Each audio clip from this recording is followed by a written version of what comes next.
MP board के class 12 के भूगोल के जितने भी विद्यार्थियों का 28 मार्च के दिन पेपर है, ठीक है। मैं ये नहीं कह रहा हूं कि ये पेपर असली है, लेकिन आपके पास 10 दिनों का मौका है। बहुत ही महत्वपूर्ण पेपर आपको यहां पर मैं बता रहा हूं। 4 तरह के पेपर बताऊंगा, उससे ही आपका पेपर ओरिजिनल फंस जाएगा, ठीक है। सेट ए का हम पूरा सोल्यूशन देखेंगे। 10 दिन है आपके पास और बढ़िया से आप अच्छे से तैयारी कर सकते हैं, ठीक है। यहां से देख लीजिएगा, पहला प्रश्न पढ़ेंगे, निम्नलिखित में से कौन सा विकास का सर्वोत्तम वर्णन करता है, ठीक है। तो यहां पर आ जाएगा आपका गुणों में धनात्मक परिवर्तन, तो ये बा नंबर ऑप्शन है।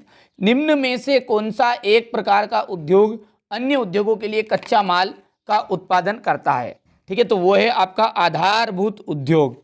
निम्नलिखित में से कौन सा एक तृतीय क्रियाकलाप है, व्यापार। सब भारत का सबसे अधिक जनसंख्या वाला राज्य, ठीक है, तो सबसे अधिक जनसंख्या वाला राज्य है उत्तर प्रदेश।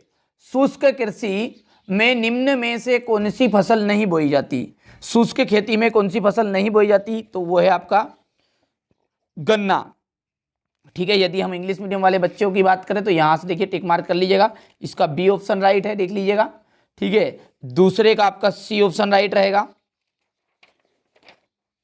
तीसरा जो है इसमें आपका सी ऑप्शन राइट है, चौथे में भी सी ऑप्शन है और पांचवें में आपका डी ऑप्शन राइट रहेगा। यहां पर देखिए ये है क्वेश्चन नंबर 2 जो कि रिक्त स्थान है, ठीक है। स्वास्थ्य का मूल्यांकन करने के लिए चुना गया सूचक, ठीक है, जीवन प्रत्याशा है। क्या है, जीवन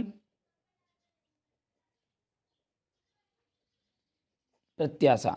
अपने विकल्प चुनने के लिए शक्ति प्राप्त करना, ठीक है, रिक्त स्थान कहलाता है, सशक्तिकरण कहलाता है। क्या कहलाता है, सशक्तिकरण कहलाता है। विश्व में जनसंख्या की दृष्टि से भारत का द्वितीय स्थान है। कौन सा स्थान है, द्वितीय स्थान है। भारत में सर्वाधिक जनसंख्या घनत्व वाला राज्य बिहार है। सर्वश्रेष्ठ किस्म का लौह अयस्क मैग्नेटाइट कहलाता है। क्या कहलाता है,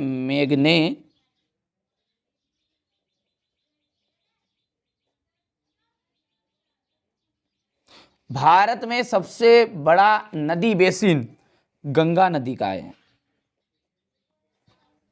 स्क्रीनशॉट लीजिए तुरंत, ठीक है। यहां से आप इसका भी आप ले सकते हैं, ठीक है। अब है आपका एक वाक्य में सत्य जोड़ी आएगी आपकी क्वेश्चन नंबर 3 में। तो पहली जोड़ी है निम्न जनसंख्या घनत्व वाला क्षेत्र हो जाएगा, ठीक है। तो इसका आ जाएगा आपका भूमध्य रेखी प्रदेश। विकसित देश की बात करूं, ठीक है, तो विकसित देश में मृत्यु दर कम होती है। सबसे छोटा धार्मिक समूह जैन धर्म वाला है। सबसे लंबी गैस पाइपलाइन हजीरा विजयपुर जगदीशपुर है। सूखा संभावित क्षेत्र है तो पश्चिमी मध्य प्रदेश, ठीक है। यहाँ से कंप्लीट करिएगा। इसके बाद में ये हमारे जो इंग्लिश मीडियम वाले बच्चे हैं, ठीक है, वो भी इस तरह का रहेगा वो तो, ठीक है। ये यहाँ पर देख लीजिए, ये आपका 5वां हो गया है, ये जैन वाला 3रा हो गया है, इसके बाद ये पहला है, ये दूसरा है और ये चौथा है। चलिए स्क्रीनशॉट ले लीजिएगा आप, ठीक है। अब है एक वाक्य में उत्तर। मानव भूगोल का जो जनक है वो किसे कहा गया है, ठीक है, फ्रेडरिक रेटजेल को कहा गया है। तो यहां पर लिख देता हूं मैं, फ्रेडरिक रेटजेल। किस प्रकार का के उद्योग में दैनिक जीवन में उपयोग होने वाली वस्तुओं का निर्माण किया जाता है या होता है, तो वो है आपका, देखिए यहां से देख लीजिएगा, वो है आपका कुटीर उद्योग।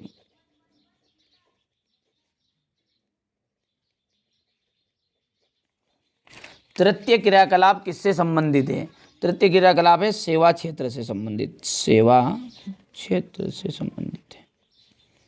भारत सरकार ने कौशल विकास एवं तथा उद्यमिता के लिए नीति कब बनाई, ठीक है, तो 2015 में बनाई थी। तो यहाँ पर लिख देता मैं इसका 2015। नैनीताल एक पर्यटन नगर है। नैनीताल देखिए यहाँ से इसका 5वां नहीं मिला था। छठा देखिए, भारत में राष्ट्रीय जलमार्ग की संख्या 01 कहाँ से कहाँ तक विस्तारित है, इलाहाबाद से हल्दिया, इलाहाबाद से हल्दिया। चलिए बढ़िया से स्क्रीनशॉट लीजिएगा इसका, यहाँ से देख लीजिए ये आपका सत्य और असत्य की बड़ी बात करूँ तो यहाँ पर देखिएगा पहला आपका बिल्कुल सत्य, वो तो पाँचों ही आपके सत्य है। देख लीजिए, पढ़ लीजिएगा आप तो बढ़िया से मेहनत करिएगा, ठीक है। ये पांचों ट्रू है, ठीक है। चलिए इसके बाद में देखिए मानव भूगोल का में किसका अध्ययन किया गया, बहुत ही जल्दी इसका सॉल्यूशन दूंगा आपको।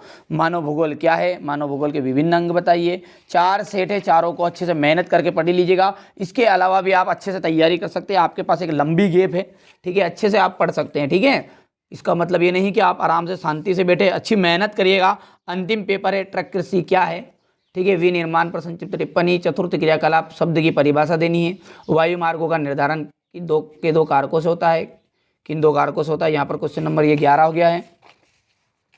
ये क्वेश्चन नंबर आपका 12, मरुस्थलीय प्रदेशों में गांवों की अवस्थिति कौन से कारक से होती है। शिक्षा नगर किसे कहते हैं, धूम्र कोहरा क्या होता है, प्राथमिक क्रियाएं कौन कौन सी होती है, ठीक है। आधारभूत उद्योग पर उपभोक्ता उद्योग के में 4 अंतर बताने हैं। भंडार कितने कितने प्रकार के होते हैं, संक्षेप में समझाइए, उल्लेख करना है। अंतर्राष्ट्रीय व्यापार क्या है, भारत की जनसंख्या की सामान्य विशेषताएं बतानी है। यहाँ से देखिए ये क्वेश्चन नंबर आपका 17 है, ठीक है। ये क्वेश्चन नंबर 18, ये देख लीजिए क्वेश्चन नंबर 19, ठीक है। ये यहाँ से देख लीजिएगा ये क्वेश्चन नंबर 20। बढ़िया से मेहनत करिएगा, ठीक है।